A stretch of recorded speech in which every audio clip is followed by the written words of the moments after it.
Bonjour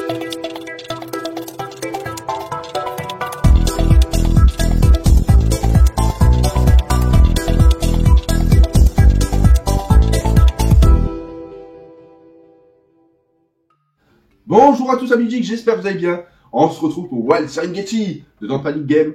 C'est un jeu qui se joue de 1 à 4 joueurs, on peut jouer en solo, en coopératif ou en compétition pour 14 ans et plus pour des parties d'environ 45 minutes. On joue le rôle de réalisateur de reportage animalier, on va devoir faire les plus belles scènes, justement pour une organisation à but non lucratif. Et le but du jeu, c'est de promouvoir son film, que le film soit diffusé sur tous les écrans du monde. On va devoir faire du placement avec des cartes objectifs. Le jeu se jouera en 6 manches, on rapproche la caméra pour découvrir le contenu du matériel. A très vite, Wild Serengeti, c'est vous! Ouais les amis, j'ai rapproché la caméra et j'ai fait la mise en place pour 2 joueurs. Wild Serengeti de Guno Kim et de Sophia Kang, et distribué par Don't Panic Game. Donc c'est un jeu pour 1 à 4 joueurs, pour 14 ans et plus, pour des parties de 45 à 120 minutes. Bienvenue jeunes réalisateurs. Bienvenue au Serengeti, c'est l'un des sites les plus précieux sur Terre. Il y a des millions d'animaux qui y vivent, se nourrissent et prospèrent. La Good Comet Society, l'organisation scientifique à but non lucratif, organise un prestigieux concours pour promouvoir la conservation de l'environnement. Il y invite des réalisateurs talentueux à produire le plus grand documentaire sur la vie sauvage jamais filmé. On aura tous notre chance pour découvrir des nouveaux animaux, filmer des images uniques et utiliser des ressources de manière stratégique pour produire le plus beau et le plus inspirant des documentaires. Mais il ne faut pas oublier qu'il n'y aura qu'un seul documentaire qui sera sélectionné pour être diffusé sur les écrans du monde entier. Le jeu peut se jouer en solo, il y a aussi un mode coopératif, et nous on va s'intéresser au mode compétitif. Il y a aussi une variante de jeu qui rajoute justement pour le jeu une version un peu plus avancée, les cartes spécialistes qui vont nous permettre de se couvrir davantage. Donc il y a l'investisseur, l'écrivain, l'animaliste. Donc là du coup c'est en fin de partie, ça nous permet de marquer encore plus de points. C'est plutôt sympa. Le but du jeu, c'est très simple, c'est de scorer le plus de points possible et avoir les meilleurs objectifs, tout simplement. Donc le plateau est de 2 faces. Donc on va choisir justement l'élément qu'on souhaite. Sur le plateau, il y a 4 terrains spécifiques. La forêt, la montagne, l'eau et la plaine. On va pouvoir y positionner nos animaux justement pour effectuer des plus belles prises de vue. Mais ce qu'il faut savoir, c'est qu'il y aura certaines conditions à respecter.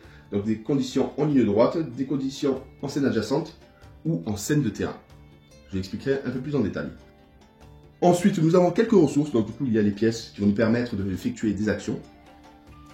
Il y a ces effets qui vont nous permettre justement d'annuler un effet sur la carte. Et vous avez la nourriture qui nous permettra de déplacer un animal d'une case orthogonalement. Ce que vous voyez autour, c'est la piste de scoring. Donc on démarre tous à 0. On va devoir marquer les points. Le jeu se jouera en 6 manches spécifiques. À la première manche, il y aura des interactions qu'on ne pourra pas faire.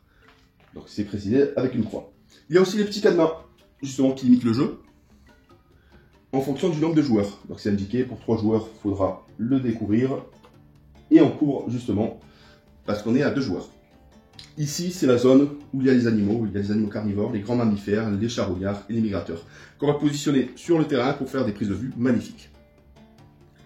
Ceci, c'est l'arbre premier joueur. Justement, c'est le totem premier joueur.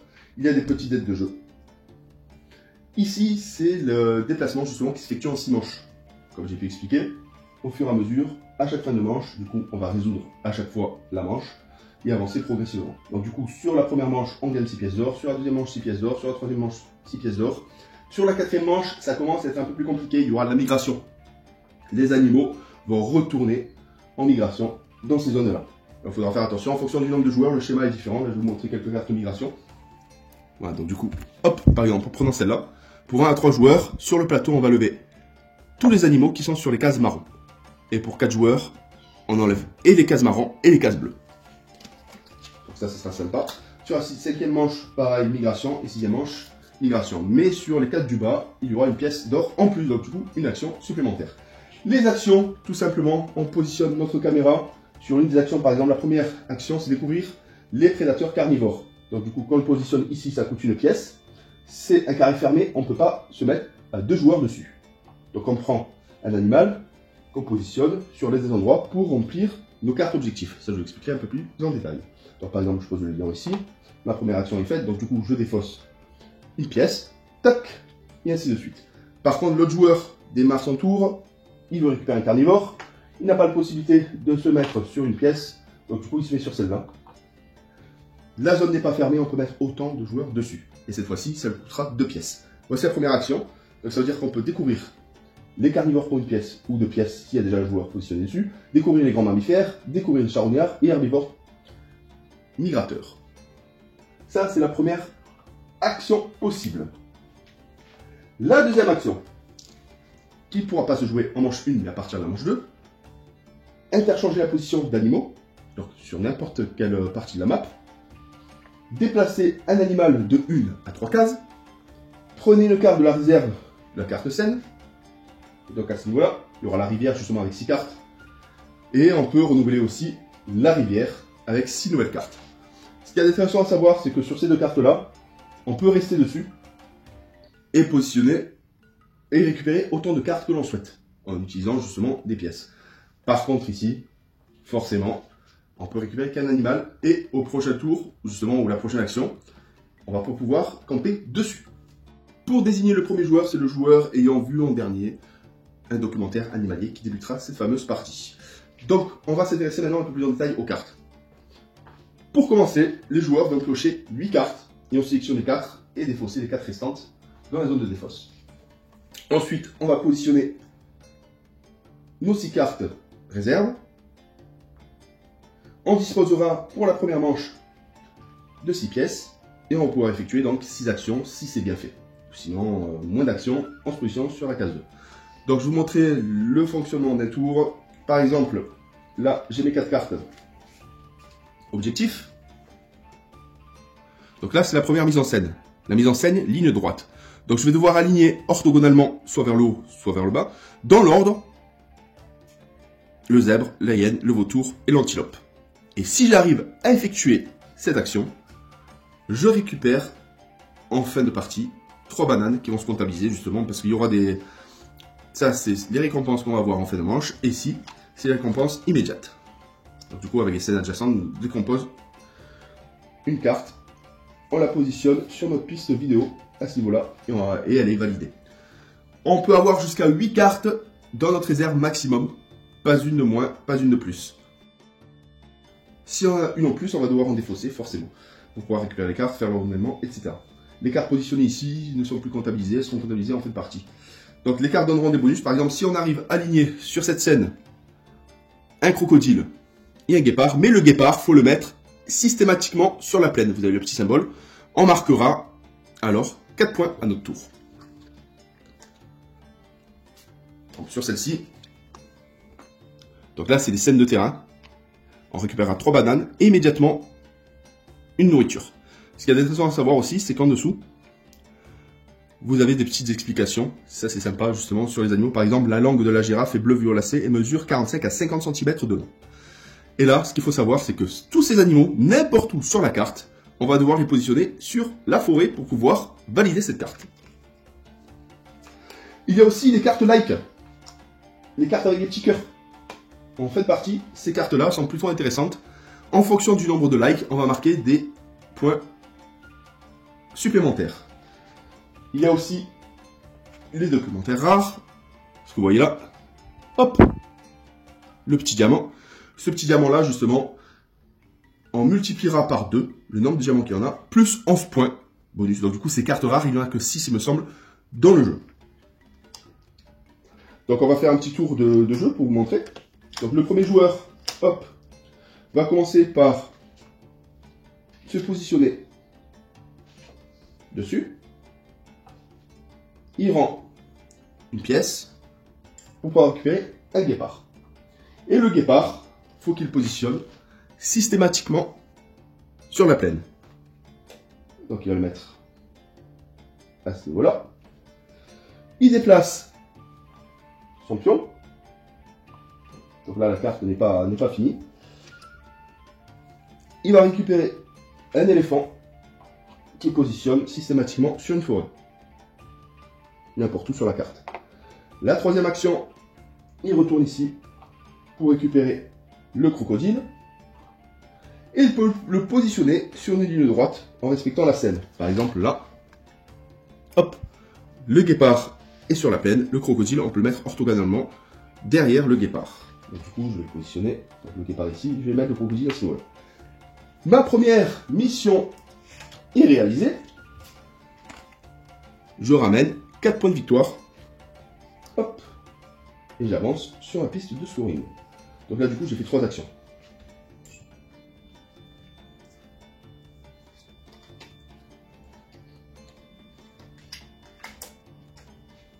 Le fait de compléter une carte scène ne compte pas comme une action.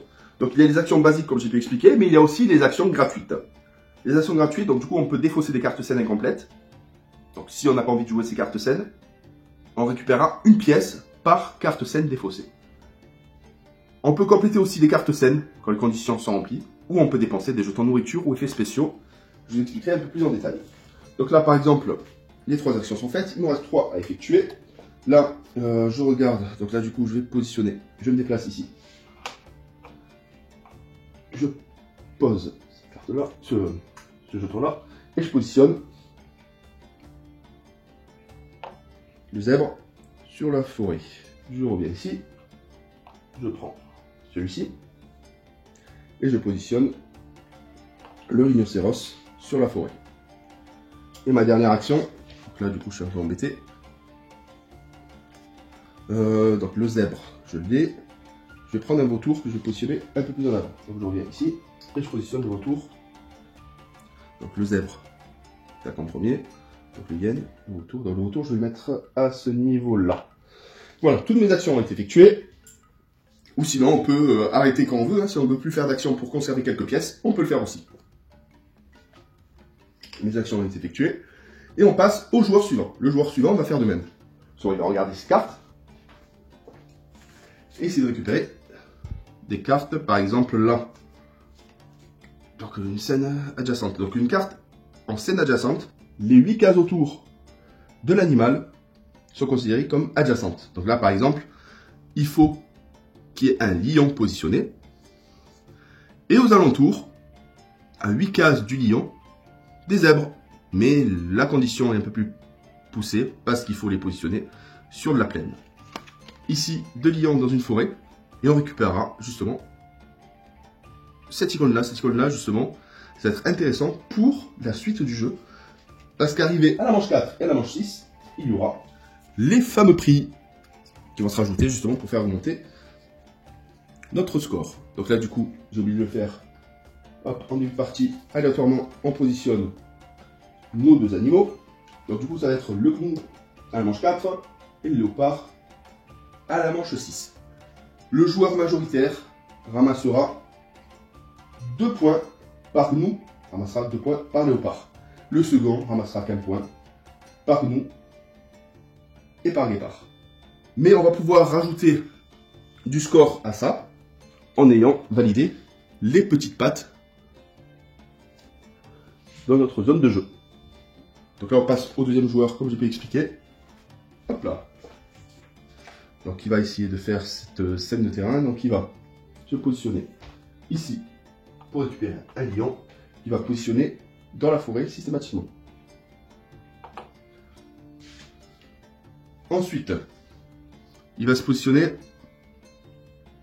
une sorte d'antilope sur la forêt. Donc une antilope sur la forêt. Alors antilope sur la forêt. Tac tac tac. Il se déplace ici pour récupérer l'antilope et la positionne sur une forêt. Donc là, il utilise déjà 2 jetons. Il retourne ici pour récupérer un lion qui positionne dans la forêt.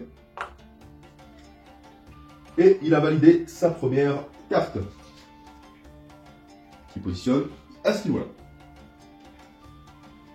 Donc là, hop, il part ici pour récupérer une deuxième antilope. Et cette fois-ci, l'antilope, il doit la positionner sur une plaine adjacente à celle-ci.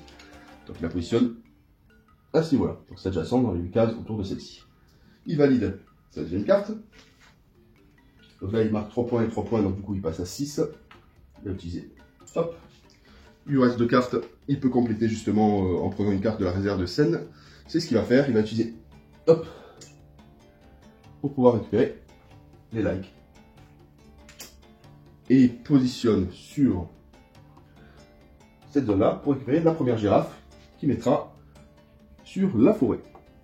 Hop là. Donc voilà, donc là, la manche est finie. Donc du coup, juste avant, il y a la préparation de la nouvelle manche. Donc on déplace le pion manche sur le suivant. Chaque joueur récupère 6 jetons. On joue les jetons cérémonie s'il y a besoin de les jouer, mais ce sera qu'à la 4e manche et la 6e manche. Il faut aussi renouveler justement la rivière, donc du coup on défausse toutes les cartes. On n'a pas utilisé. On en renouvelle 6.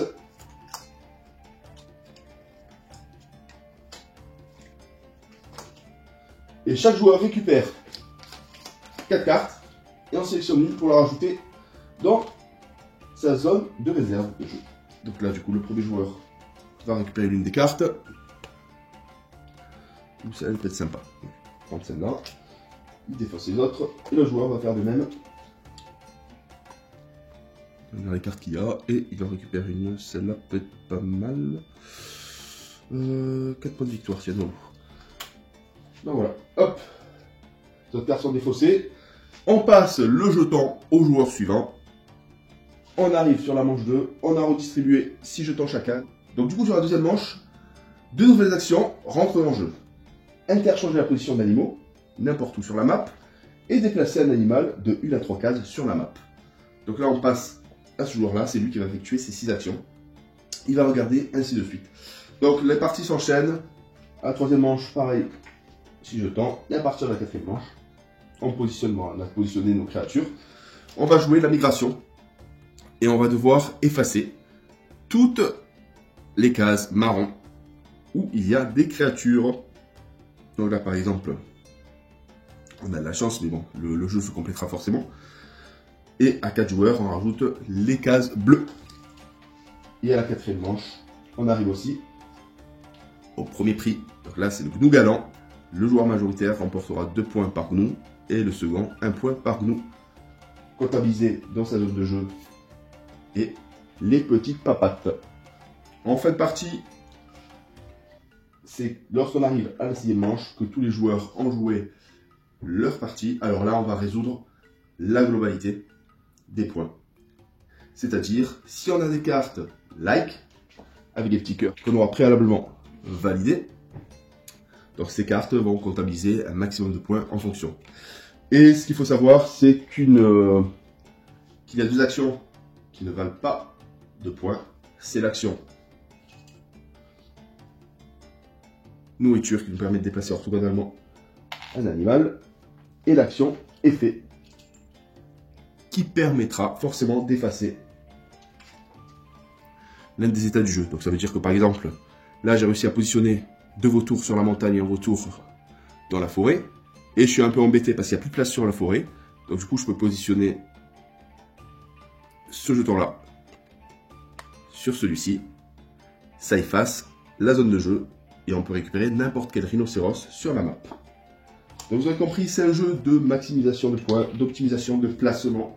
Bien choisir ses actions, bien choisir ses cartes objectifs pour marquer le maximum de points. Arrivé à 100 points, le crocodile, on le récupère. Ça va être notre marqueur de points. Qui peut monter jusqu'à 200, mais on peut scorer vraiment beaucoup. Et on comptabilisera le plus d'étoiles possible, le plus de points possible. En fin de partie, donc du coup, il faudra noter tous les scores qu'on aura à ce niveau-là. Il y aura aussi les scènes du terrain qui sont plutôt sympas. Lorsqu'on valide, justement, avec toutes ces cartes positionnées là-dedans, avec ce symbole, ou ce symbole, ou ce symbole. Donc du coup, c'est des cartes nature qui vont te faire marquer 2 points par banane, 2 points par plante et 2 points par fleur, incluant cette carte qui donne droit à une banane. Donc là, par exemple, si on choisit les bananes et que j'ai validé ces cartes, en comptant celle-là, ça me permettra de marquer 2, 4, 6, 8, 10, 12, 14. Donc du coup, ça monte très vite. Et les meilleures cartes, il n'y en a que 6 en jeu, c'est les cartes diamant, avec un quotient multiplicateur vraiment très intéressant. Donc, fonction du nombre de diamants, déjà incluant cette carte, ça nous permettra de marquer 11 points, plus la multiplication des diamants déjà positionnés dans notre zone d'objectif. Donc voilà, vous aurez compris, Wild Serengeti est un jeu de placement d'optimisation coopératif, compétitif ou en solo. On rajoute justement les cartes spécialistes pour encore plus de points. C'est un jeu facile à prendre en main, très sympa, où il faudra une certaine majorité justement pour être primé. C'est un super jeu. Et je remercie bien évidemment Don't Panic Game pour l'envoi du jeu. Et à très bientôt pour de nouvelles vidéos. Bye bye!